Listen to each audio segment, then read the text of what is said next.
Déthié Diouf, coordonnateur départemental de Manko de Thiès, président national de la commission des jeunes de Manko. Peut-on parler de marche avortée? Pas du tout. Nous avons respecté nos engagements. Nous avions dit que nous ferions face et nous avons fait face. Vous vous êtes rendu compte que depuis le matin, toutes les forces de police possibles et imaginables ont été déployées dans la ville. Mais les jeunes, en bons stratèges, en bons combattants, en dignes fils, se sont regroupés et se sont déployés. On a pu atteindre l'objectif qu'ils ont voulu nous interdire. Au moment où on devait se déployer, le calife de la famille Ndiéguène, El Hadj Mounirou, nous a joint au téléphone avec insistance pour nous demander, compte tenu du contexte de la perte de cet homme extraordinaire, Al-Maktoum, qui est un calife comme lui, s'il a une petite autorité sur nous, il nous demande de lui permettre de parler au préfet et aux autorités. Au moment où les unités d'action étaient en train de se déployer, parce que nous sommes des combattants de la première heure, et nous avions pris nos dispositions comme eux, et Thiès, personne n'allait entrer à Thiès. Il a insisté, le calife, et en gentleman, on lui a accordé, n'est-ce pas, donc cela, après échange avec les différents leaders.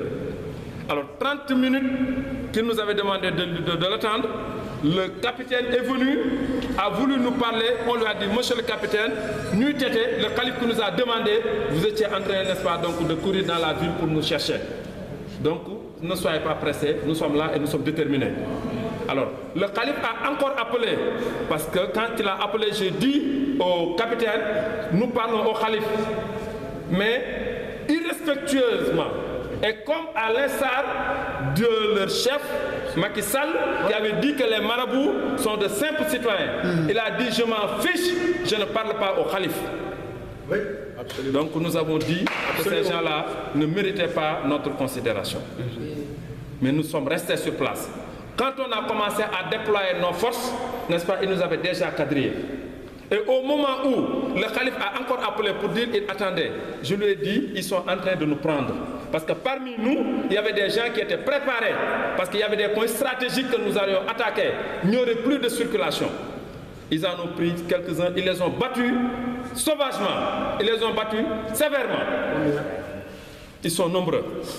Nous sommes restés, d'autres avaient commencé à se déployer. Et après, ils nous ont attaqués. Et quand ils ont attaqué, ils avaient commencé à prendre les jeunes leaders des différents partis qui sont là. C'était désolant. Parce que nous n'étions pas encore sur le combat. Si nous y étions, ils ne nous auraient pas trouvés là où ils nous ont trouvés. Parce qu'on avait dégagé une petite équipe. Certains disent qu'il y a une petite mobilisation. Non, nous avons tiré les leçons passées. Nous étions au 14 octobre avec la marche du Manko national.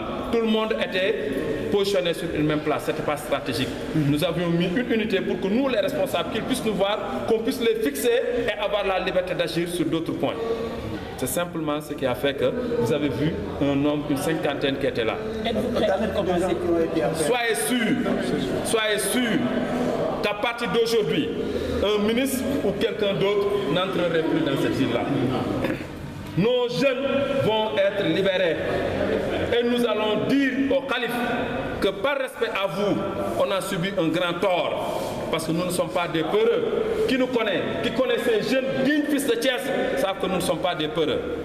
On est prêt, on a fait du Manko d'Mkasso et on est déterminé à le faire.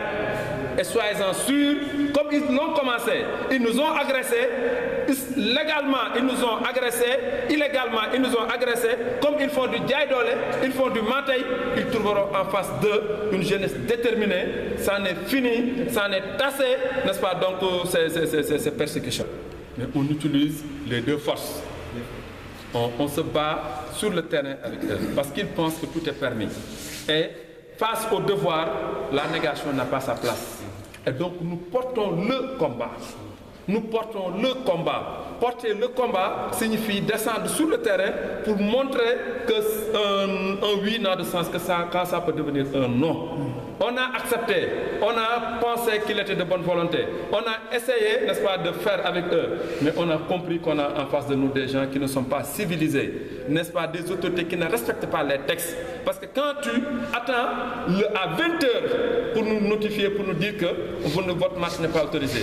Et si vous voyez la déclaration de marche, on a mis article 1, il n'y a même pas d'article 2, il y a article 3. Article 1, article 3. Ça signifie que ça a été fait dans la précipitation.